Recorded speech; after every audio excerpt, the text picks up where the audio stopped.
College के इम्तिहानात खत्म होने के बाद बाबर ने सोचा कि वह कुछ दिन शहर के शोर शराबे से दूर अपने नाना के गांव भानगर में गुजारेगा। बाबर रात की ट्रेन में सवार हुआ।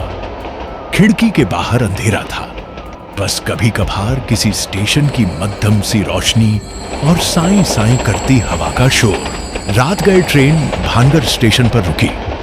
स्टेशन सुनसान था, जैसे बरसों से कोई वहां न आया हो। बिजली के बल्ब पीली रोशनी फैला रहे थे जो टिमटिमा रही थी। बाबर प्लेटफॉर्म पर उतरा तो अचानक दूर से कुत्तों के भौंकने की आवाज सुनाई दी। अगले ही लम्हे 4-5 आवारा कुत्ते उसे घेर कर खड़े हो गए। उनकी आंखें लाल और दांत बाहर निकले हुए थे, जैसे वह किसी अजनबी को देखकर मुश्तिल हो गए हों। बाबर पीछे हटने लगा, लेकिन कुत्ते करीब आते जा रहे थे। उसी वक्त टैक्सी के ड्राइवर ने आवाज दी, ओ भाई इधर आजा वरना ये काट डालेंगे। ड्राइवर ने बाबर को जल्दी गाड़ी में बिठाया। किराया तय करने के बाद वह बाबर को गांव के सुनसान रास्ते से गुजारते हुए नाना के घर ले गया। रास्ते में खिड़की से बाहर झांककर बाबर ने देखा, चारों तरफ अंधेरा और कहीं कहीं दरख्तों के लंबे साए झूल रहे थे, जैसे किसी ने रात की चादर पर काले धब्बे डाल दिए हों। भानगर एक छोटा सा लेकिन पुराना गांव था, जहां खेतों और जंगलों के बीच पुरानी और खौफनाक कहानियां आज भी सांस लेती थीं।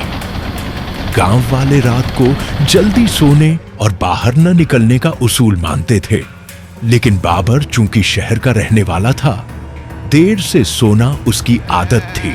एक रात तकरीबन आधी रात के करीब बाबर अपने कमरे में बिस्तर पर लेटा हुआ था कि अचानक उसे बाहर बकरियों के जोर जोर से डकराने की आवाज आई। आवाज में एक अजीब सा घबराहट का तासुर था, जैसे वह किसी अनदेखे खौफ से लरज रही हो। बाबर ने खिड़की से झांका। आसमान पर काले बादल छाए हुए थे। हवा के झोंके सर्द और तेज हो चुके थे और गलियों में एक ऐसी सनसनाहट फैली थी जो इंसान को बेचैन कर देती है। वह जल्दी से बाहर निकला और बकरियों को खुले मैदान से गौशाला में ले जाने लगा।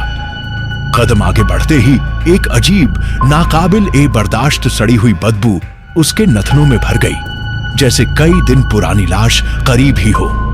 बाबर ने पलटकर देखा और उसका खून मुंजम हो गया। एक गाय का ढांचा जमीन पर बिखरा पड़ा था, हड्डियां और गोश्त अलग अलग बिखरे हुए, जैसे किसी ने उसे जिंदा ही नोचकर खा लिया हो। बाबर के कदम कांपने लगे। वह तेजी से घर की तरफ लपका, मगर अचानक उसे हवा में एक मध्यम सी बांसुरी की धुन सुनाई दी। उसके कानों में नाना के अल्फाज गूंजने लगे। अगर रात को बांसुरी सुनाई दे तो समझ जाना कि वह करीब है। अंधेरे में अहमद ने एक लंबा सा साया देखा, कम अज कम 12 फुट ऊंचा, जिसके हाथ में एक पुरानी बांसुरी थी और दूसरे हाथ में खून और हड्डियों से भरी हुई एक झंग आलूदा बाल्टी। वह हवा में तैरता हुआ बाबर की तरफ बढ़ रहा था। बाबर घर के बजाय खुले खेतों की तरफ भागा, मगर वह साया उसके पीछे पीछे तैर रहा था। अचानक उस मखलूक ने बाल्टी में से सड़ा हुआ गोश्त निकालकर फेंकना शुरू कर दिया। गोश्त जमीन पर गिरते ही बदबू के जहरीले झोंके उठने लगे। उसी लम्हे नाना का पालतू कुत्ता शेरू दौड़ता हुआ बाबर के पास आया और जोर जोर से भौंकने लगा। शेरू को देखते ही वह मखलूक पीछे हटी, बांसुरी की एक डरावनी धुन बजाई और फिर धुंध में गायब हो गई। अगली सुबह बाबर ने नाना को सारी रात की रुदात सुनाई। नाना ने गहरी सांस ली और पुरानी कहानी सुनाना शुरू की। 5 साल पहले यहाँ एक मछीरे का बेटा था, नाम फरहाद। फरहाद बचपन से जिद्दी था और बांसुरी बजाने में माहिर। एक रात वह मछली खाने की जिद करने लगा और उसके वालिद झील पर मछली पकड़ने गए। जब वह वापस ना आए तो फरहाद खुद वहां गया। घंटों बाद वह लौटा लेकिन उसके हाथ में वही बाल्टी थी, खून और गोश्त से भरी हुई। उसकी मां ने पूछा, तुम्हारे अब्बा कहां हैं? तो फरहाद ने गुस्से से कहा, ये जो बाल्टी में गोश्त है ये मेरे अब्बा का है। ये सुनकर उसके दादा ने गुस्से में आकर उसे मारना शुरू किया, यहां तक कि उसका जिस्म जगह जगह से फट गया। फरहाद बाल्टी लेकर घर से भागा और 15 दिन बाद उसकी लाश मिली। सड़ चुकी थी, पहचानना मुश्किल था। उस दिन के बाद वह एक जिंदा लाश बन गया, बांसुरी बजाने वाला, जो गांव के जानवरों और इंसानों का गोश्त खाता है और कुत्तों से डरता है।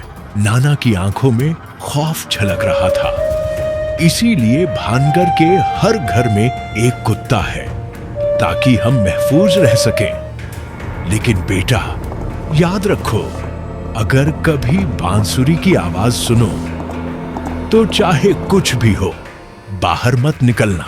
बाबर चुपचाप बैठा था, लेकिन उसके कानों में अब भी रात वाली बांसुरी की गूंज सुनाई दे रही थी।